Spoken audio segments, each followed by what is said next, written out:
situ juga takiahnya ya. Saya tidak ya itu saja dari saya, mohon ditanggapi. Ya. Jadi ada 4 pertanyaan dan 1 dari akhwat ini. Jadi pertanyaan pertama dari Pak, bagaimana kok bisa di UIN atau bisa pikiran korban ini masuk ke UIN dan lembaga Muhammadiyah? Pertanyaan kedua, tadi Pak Yunar sempat menjelaskan tentang ada di televisi keterangan dan ini minta penjelasan siapa orangnya, dari kemudian televisi apa ya. Kemudian tadi dari Abdul Basit tadi menanyakan apakah tujuan Syiah ini melihat sejarah bahwa Umar belum menjatuhkan Persia, apakah Syiah ini tujuan untuk mendirikan Persia kembali. Kemudian yang keempat ini dari yang pertanyaan terakhir, apa yang harus dilakukan dan kiat apa gitu ya dari Muhammadiyah atau mungkin dari Islamiyah begitu. Karena beliau melihat antara sejarah Syiah, antara Syiah dan Hadi hampir ada sama dari sisi imamah dan seterusnya. Itu dari penanya yang kemudian dari akhwat ini, apa peranan akhwat Syiah dalam menyebarkan ajaran Syiah? Ini pertanyaan pertama. Apa peranan akhwat Syiah ketika mereka mengajarkan ajaran Syiah? Kemudian yang kedua, bagaimana kita mengetahui kalau hamba Allah tersebut adalah akhwat yang menekuni ajaran Syiah? Ya, dengan harapan agar ketika ketemu bisa berbeda, ya, bisa apa tadi, atau bertindak memukul atau berdebat atau bertindak tidak begitu. Jadi itu pertanyaan kami bersama karena beberapa pertanyaan kesadaran dulu ya, kami bersama. Ya, tadi sebelum zuhur ada pertanyaan ya tentang pertama tadi tentang hadis yang menyangkut bahwa Dajjal ya dan hubungannya dengan bangsa Iran. Saya sampaikan bahwa untuk kepastian Dajjal keluar dari mana itu kita nggak tahu. Sebab tidak ada keterangan dari Rasulullah SAW dalam hal ini ya. Tapi dalam sebuah riwayat Rasulullah SAW itu pernah menunjuk ke arah timur ya, dari kota Madinah. Arah timur Madinah, lalu beliau katakan al-fitnatu min hauna, al-fitnatu min hauna, al-fitnatu min hauna. Fitnah itu nanti akan muncul dari arah sini, dari arah timur. Nah, usut ternyata arah timurnya Madinah itu adalah daerah Iran dan Irak. Irak dan Iran gitu ya. Iran sendiri sudah pernah. Iran ini saya yakin kalau misalnya ada kawan-kawan yang kajian tentang Asia Timur ya, khusus daerah Irak itu sangat menarik untuk dikaji. Irak sendiri, karena Irak punya sejarah yang panjang. Ya. Irak pernah jadi tempat Persia juga di situ ya, peradaban Persia di situ, kemudian Islam juga masuk, kemudian jadi pusat khilafah di sana kali. Fitnah luar biasa dari Irak hingga sekarang Irak seakan-akan tidak pernah mendapatkan stabilitas yang baik untuk perkembangan negara mereka. Ya. Itu sangat menarik. Nah, kemudian Irak sudah pernah membuktikan ya, dalam sejarah buktinya itu ada. Kufah itu menjadi supplier ya, fitnah, ya itu kasihan itu banyak dari abad ketiga itu banyak di situ muncul. Termasuk orang-orang yang suka memasukkan hadis juga di Irak, kota Kufah juga ramai. Kemudian Khawarij juga di sana, Syiah awalnya juga di sana, kemudian Qadariyah juga di situ, ya dan banyak.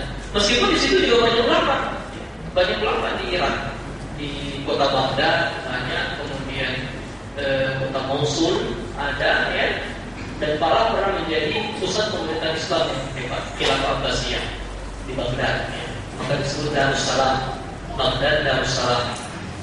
Dan ada buku khusus yang menulis tentang biografi Baghdad dan ulama-ulama yang pernah singgah di Baghdad. Ada beberapa jilid gitu ya, yang ditulis oleh Imam Al-Khatib Al-Baghdadi.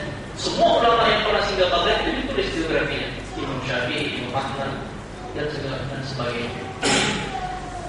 Nah, negara yang saya yakin sangat menarik untuk dikaji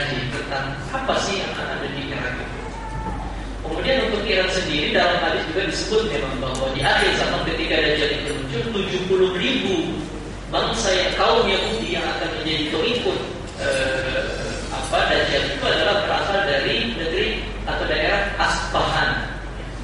Asfahan itu masuk dari bagian Iran, ya, masuk di daerah Iran. Jadi itu yang ada dalam riwayat. Ada pun Dajjal dari mana, kemudian nanti perjalanannya bagaimana, perjalanan sudah ada di sekitar, tapi dari mana munculnya nggak jelas, ya. Yang kedua tadi tentang akar Syiah, apakah memang dari Persia? Secara pemikiran kita tidak bisa menjudgment bahwa memang hanya berasal dari Persia saja, tetapi kesamaan pemikiran bisa ada.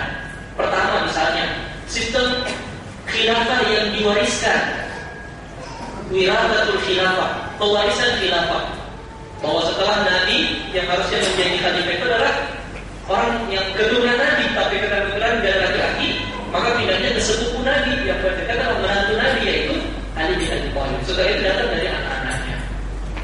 Dan ini kan sistem kerajaan itu dulu dipakai oleh bangsa Persia dan bangsa Romawi juga di sebenarnya, tapi bangsa Persia lebih ketat di situ. Kemudian sejarah juga membuktikan bahwa Imam Hussein bin Ali itu memang pernah menikah dengan putri dari Kaisar Persia. Kedekatan dan kesamaan mungkin ada, tapi tidak bisa kita katakan bahwa akar pemikiran dan akar ajaran Syiah itu hanya bersumber dari itu semata, ya. Kalau tadi saya sudah sampaikan bahwa akar dari pemahaman Syiah atau pemikiran Syiah itu adalah dari sifat ghulu, sifat berlebih-lebihan. Sifat berlebih-lebihan terhadap menyikapi imamah, persoalan imamah. Itu intinya di situ. Akar persoalan adalah persoalan imamah dan ghulu dalam menyikapinya, berlebih-lebihan. Nah, ini seperti itu, ya. Kemudian tadi tentang buku. Ini Raushan Fikr itu termasuk salah satu memang jaringan Syiah.